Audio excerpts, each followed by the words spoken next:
Dzień dobry moi drodzy, witam Was w kolejnym odcinku na moim kanale. Dzisiaj jest to pierwszy odcinek zapowiadanego nowego projektu, w którym to będę budował dom z projektów, słynnych rządowych projektów za złotówkę. Mam nadzieję, że to, co będę robił w najbliższym czasie, zainspiruje wiele osób i tak jak ja podejmą się budowy własnego domu. Żeby móc zacząć cokolwiek robić, musimy mieć miejsce, musimy mieć teren. Dlatego dzisiejszy odcinek nazwałem działka. W dzisiejszym odcinku omówię, jakie kryteria moja działka musi spełniać, żebym był nią zainteresowany. Co jest dla mnie w życiu ważne, czego szukam, to dzisiaj opowiem w tym odcinku. Jeżeli jesteście ciekawi, zapraszam do oglądania.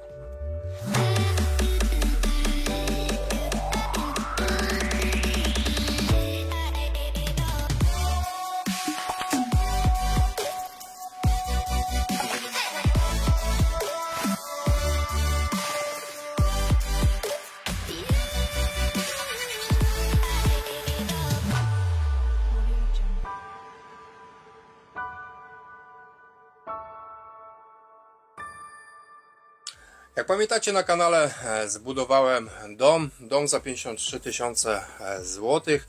Dom wystartowałem przed wojną na Ukrainie, przed pandemią, która porujnowała cały rynek nieruchomości. Dom za 53 tysiące złotych. Jak pamiętacie, była u mnie telewizja WP. O tym projekcie się rozpisywało Fakt, Money i jeszcze wiele innych tam gazet. Możecie sobie wpisać w Google'ach dom 53 tysiące, Kamil Andrzejewski, to pewnie tego będzie kupę. Tutaj muszę zaznaczyć, że dom był również budowany dzięki Waszej pomocy. Następnie budowałem dom, ten, który właśnie zakończyłem, 35 metrów na zgłoszenie. On nie został zakończony, ale on wyszedł około 30 tysięcy złotych. Myślę, że z takim wykończeniem w moim stylu byłoby około 50 tysięcy złotych. Natomiast w pierwszym projekcie, jak i w drugim projekcie, na wszystkich forach internetowych, w komentarzach na YouTubie, każdy pisze, że domem. No ale połowa ceny to dzisiaj działka. Nieruchomości są szalenie drogie. Moi drodzy, dzisiaj chciałbym omówić właśnie temat zakupu działki. Od zawsze zastanawiało mnie, dlaczego ludzie kupują nieruchomości, na które ich po prostu nie stać. Nie chciałbym się tutaj narazić wszystkim, którzy siedzą w ogromnych, naprawdę w ogromnych kredytach. Mówią, że średnio co drugi, jak nie trzeci Polak właśnie posiada jakiś kredyt mieszkaniowy, kredyt hipoteczny. Myślę, że takie osoby to nawet nie powinny oglądać tego wszystkiego, co ja tutaj nagrywam, bo już są po wszystkim. One już teraz muszą tylko żyć i wyłącznie po to, żeby... I muszą żyć, nie mogą chorować, tylko po to, żeby ten kredyt spłacić, bo jak nie, no to nadal nie będą właścicielami nieruchomości, które w tym momencie pożyczają od swoich banków.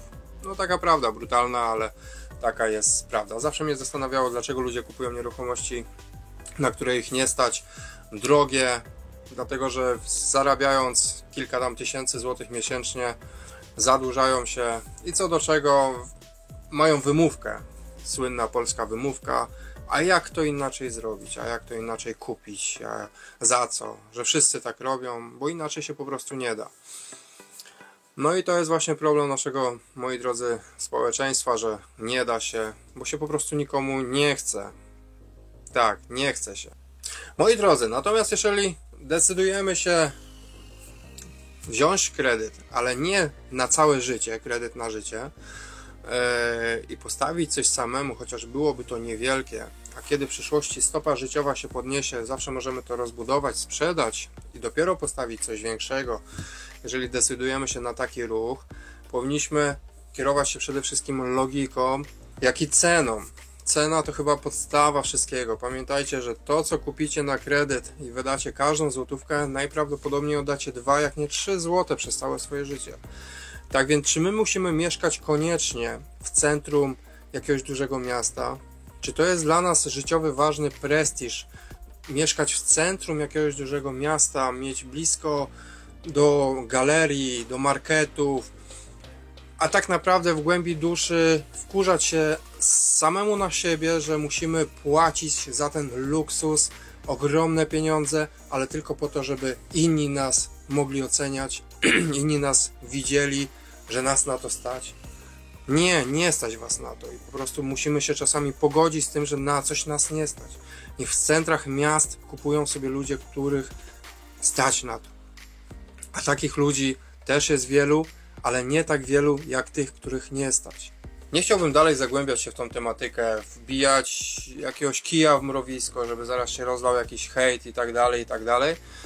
Chciałbym tylko przez to powiedzieć, że kupowanie czegoś, na co nas po prostu nie stać, nie ma sensu. Jeżeli kiedyś w przyszłości zacznie Was na to stać, to wtedy kupicie sobie to, co możecie. Nie kupujcie czegoś, czego dzisiaj nie możecie.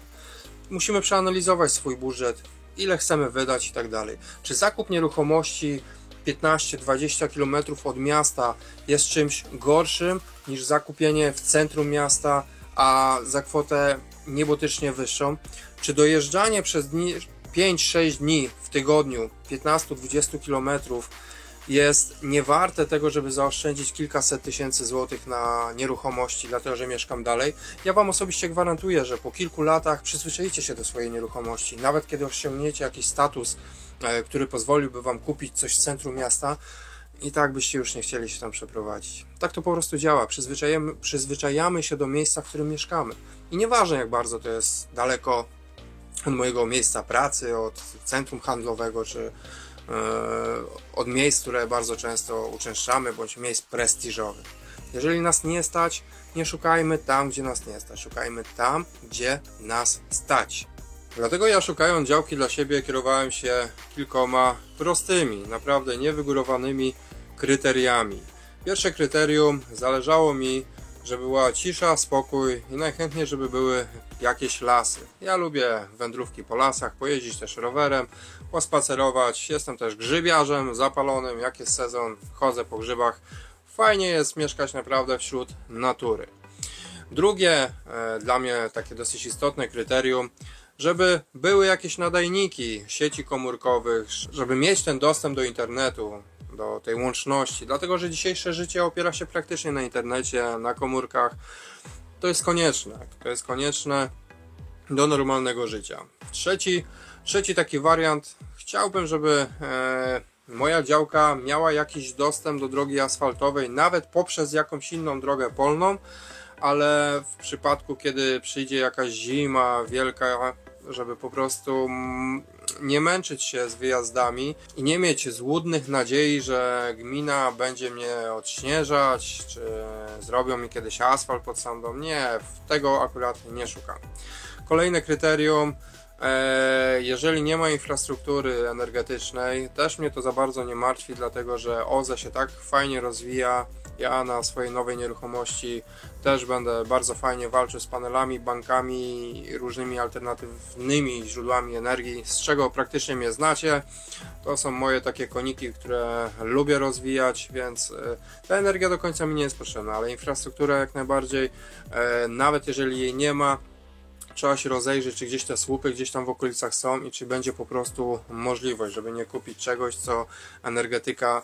Teoretycznie, jak dostaniemy pozwolenie na budowę, zgłoszenie budynku, energetyka ma obowiązek nam dostarczyć prąd, ale czasami to się wiąże z takimi komplikacjami czasowymi, że tu warto zwracać na to uwagę, żeby była energetyka.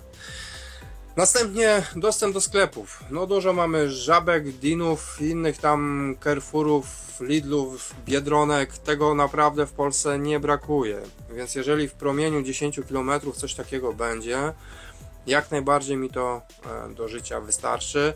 Zakupy i tak zazwyczaj robimy raz na tydzień, trochę porządniejsze. W domu można mieć większą lodówkę, większy zamrażalnik, można mieć garaż z zamrażalnikami. Nie ma z tym kompletnie problemu. Bawi mnie trochę fakt obecnie, gdzie ja mieszkam, gdzie mam jakieś tam Dino w odległości, gdzie można pieszo chodzić.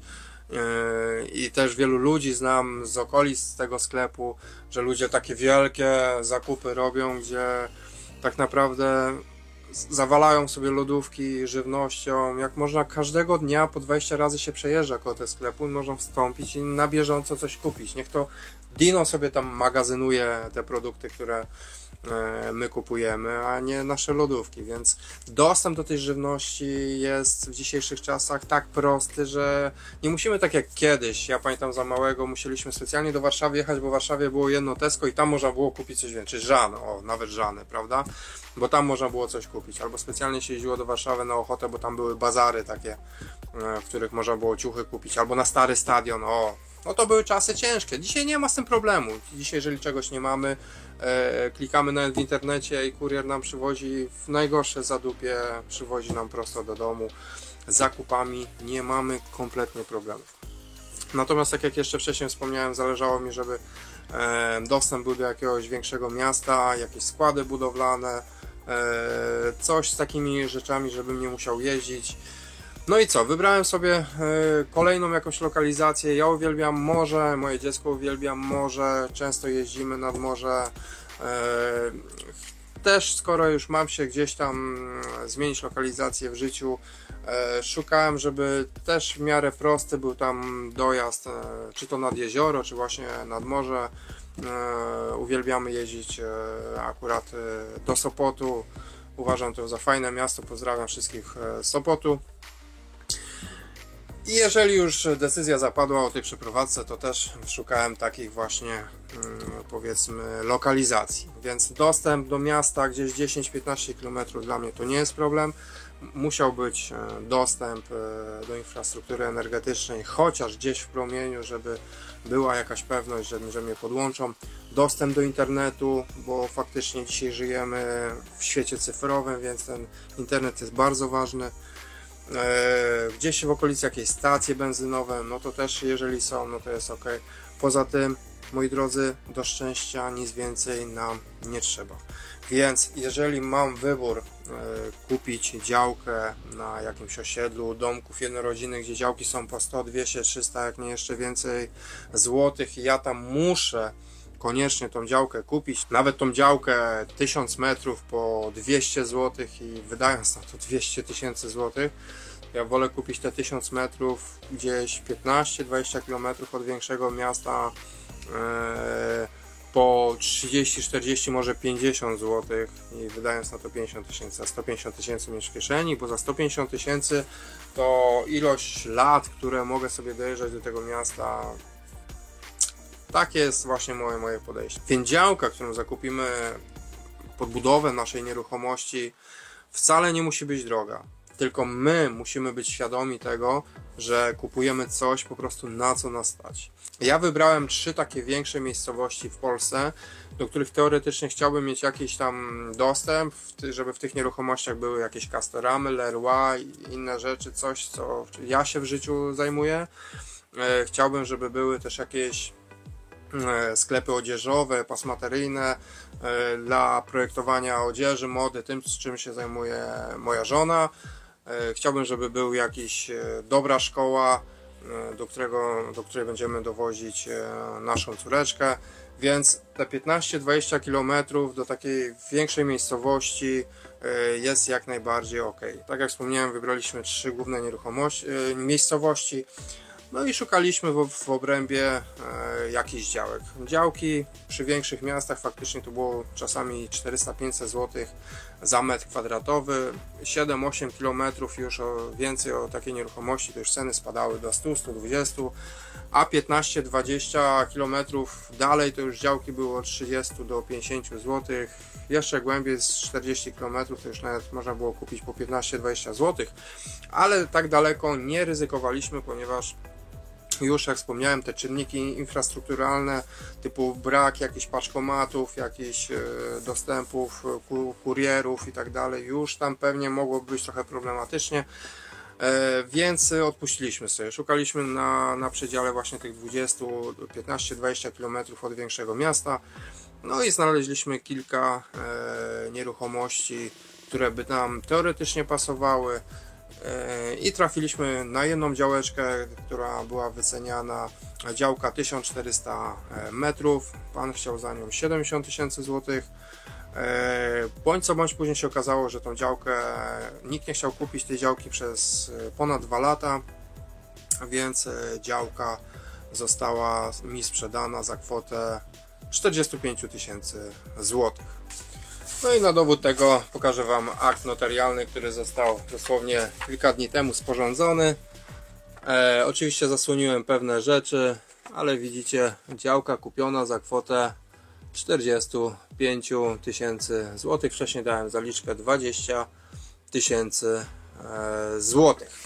Więc działeczka jest zakupiona, więc może zobaczcie, jak to wygląda z rzutu tej działki. No i witajcie na mojej nowej parceli. Trochę wieje, ale pierwszy dzień, w której mogę sobie już tutaj wejść. Więc tak wygląda działeczka. Dojazd asfaltem, droga krajowa, fajne miejsce. Pokazuję Wam ją teraz, dlatego że umówiłem się z pobliskim rolnikiem, że za chwilę przyjedzie mi ciągnik i wszystko tutaj mi zrekultywuje do zera. Tak więc działka zaraz będzie wyzerowana. Zobaczymy, jak to summa summarum wyjdzie. Bardzo fajnie sobie pochodzić po takim dziewiczym terenie, jak się nic nie dzieje, kompletne zero, totalne zero i się zaczyna coś nowego całkowicie od nowa. Tak więc zaczynamy nową przygodę. A w pierwszej kolejności te wszystkie siejki, drzewka będziemy wyciągać, tak żeby można było agregatem, glebogryzareczką przejechać. Więc zaraz pójdzie pewnie jakaś linka. No i musimy poszarpać się z tymi wszystkimi siejkami. No dobra, drzewka pasem powyjmowaliśmy i mielimy. Zobaczmy, jak to będzie wyglądało. Niech się dzieje.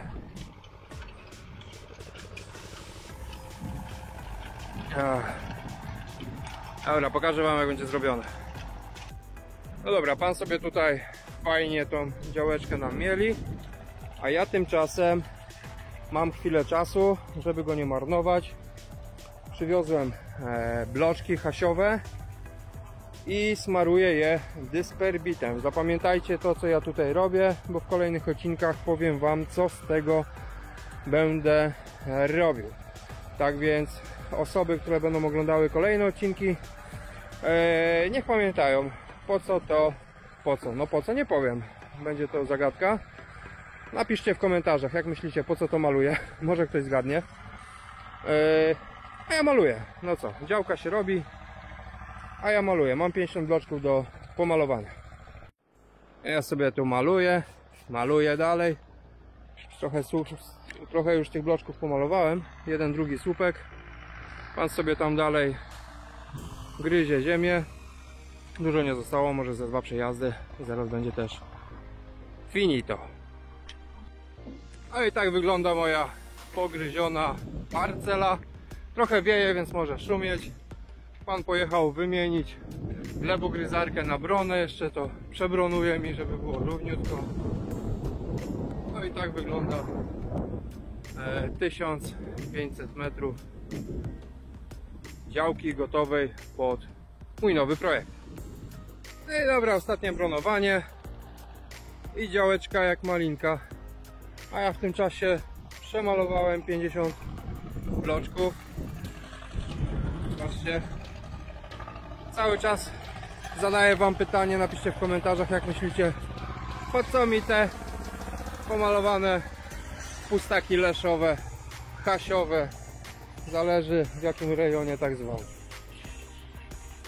Jak widzicie, ja nie próżnuję. Kiedy byłem na działce, od razu przystąpiłem do pracy. Tak więc pokazałem Wam działkę. Działka dokładnie ma 1475 metrów. Ja tak czasami będę mówił 1400, 1500, nie zwracajcie na to uwagi. Lepiej trochę na poczet projektu ją zmniejszyć niż zwiększyć. 1475 metrów. Może 1500, jak będę mówił, będzie ok. Tak więc jak widzieliście, działki nie zdradzę, bo nie po to człowiek robi czy coś na nowo, żeby od razu się zdradzać, gdzie ona się znajduje. Natomiast zapłaciłem za nią 45 000 złotych. No i pierwszy wydatek, jaki w działkę poszedł, to 400 zł za usługę zrekultywowania, wyrwania drzewek, którą panu się zeszło 2 godzinki. Moi drodzy, tak jak cały odcinek opowiadałem, ja się decyduję na zamieszkanie w miejscu oddalonym. Dokładnie mieszkam między dwoma miejscowościami, do jednej mam 18 km, a do drugiej tak naprawdę 11. 6 km mam do jakiegoś tam paczkomatu, 3 km do stacji benzynowej, 4 km do sklepu spożywczego, więc ogólnie jest spoko. Mam internet przy działce światłowodowy już położony przez gminę, więc no pod tym względem jest ok. Nie ma wodociągu. Energetyka jest w okolicy, jest kilku sąsiadów, tak więc nie będę osamotniony, w przyszłości na pewno ich poznam. Tak więc co, moi drodzy, ten odcinek kończę. Wydana kwota 45 400 zł jak na pierwszy odcinek. Dzięki wielkie za obejrzenie, dajcie łapkę w górę, jeżeli Wam się podobało, zasubskrybujcie mój kanał, no i śledźcie poczynania, co tu się będzie działo. Trzymajcie się ciepło, cześć!